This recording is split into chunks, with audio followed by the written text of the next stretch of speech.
Most people get this wrong when they install Honeygain. They think it is a set-it-and-forget-it app that will magically pay big money in the background. But here's the truth no one tells you. Your earnings depend almost entirely on how you set it up, your network quality, and how consistently you keep it running. In this video, you will learn 10 practical tricks to actually increase your Honeygain earnings in 2026, what really affects payouts, and what most beginners do wrong without realizing it. Let's start immediately. First, you need to understand how Honeygain works. It shares your unused internet bandwidth with approved data partners. That data is used for things like market research and content delivery testing. You are paid based on how much data passes through your connection. Now here's where it gets interesting. Most users only earn a few cents a day because they never optimize anything. But small changes can make a noticeable difference over time. Let's go into the first trick. Trick 1 is using stable Wi-Fi instead of mobile data. Alex from the UK tried both and noticed Wi-Fi consistently delivers higher usage rates. Mobile networks often limit background data sharing, which reduces earnings. Trick 2 is running Honeygain on multiple devices.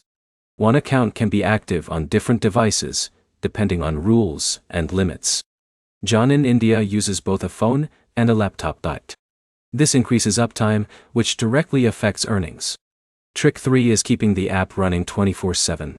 This sounds simple, but most people forget. The app only earns when it is active and connected.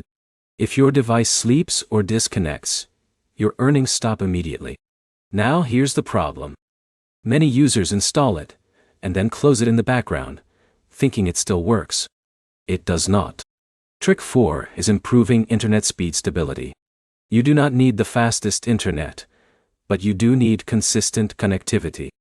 Frequent drops reduce data sharing opportunities.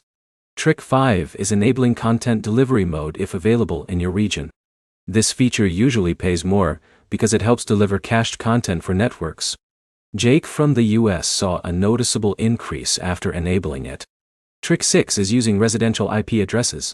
Platforms prefer normal home networks over VPNs or data center IPsec. If you use VPNs, your traffic may be ignored or limited. Trick 7 is placing devices in high uptime environments. That means keeping them plugged in and connected at home rather than moving them around. Stability matters more than mobility here. Trick 8 is combining multiple earning modes. Honeygain sometimes offers additional features like jump task rewards. This can boost total earnings if you understand how to activate them. Trick 9 is avoiding network congestion. If too many devices are on the same Wi-Fi, bandwidth gets divided. That reduces how much data Honeygain can route through your connection. Now here's where most people fail. They expect fast income without understanding that this is passive micro-earning. It is not a salary replacement. It is background income that builds slowly over time. Trick 10 is patience and consistency. Users who leave the app running for months consistently earn more than users who constantly uninstall and reinstall it. The system rewards uptime, not effort spikes. Let's quickly break it down. Stable Wi-Fi improves consistency. Multiple devices increase uptime. Always-on usage is essential. Clean residential IPs matter. And long-term patience is what separates low earners from higher ones. In a minute, here is the most important takeaway. Honeygain is not about active work. It is about optimizing passive conditions so your unused bandwidth can be monetized efficiently in the background. So is it worth it? If you expect quick money, no doubt. But if you want passive micro-income with zero effort once set up, it can be a simple side tool. The key takeaway is this. You do not earn more by working harder. You earn more by optimizing smarter. If you want more honest breakdowns of passive income apps and real earning strategies, like the video, drop a comment with your experience, and subscribe for more realistic reviews without hype.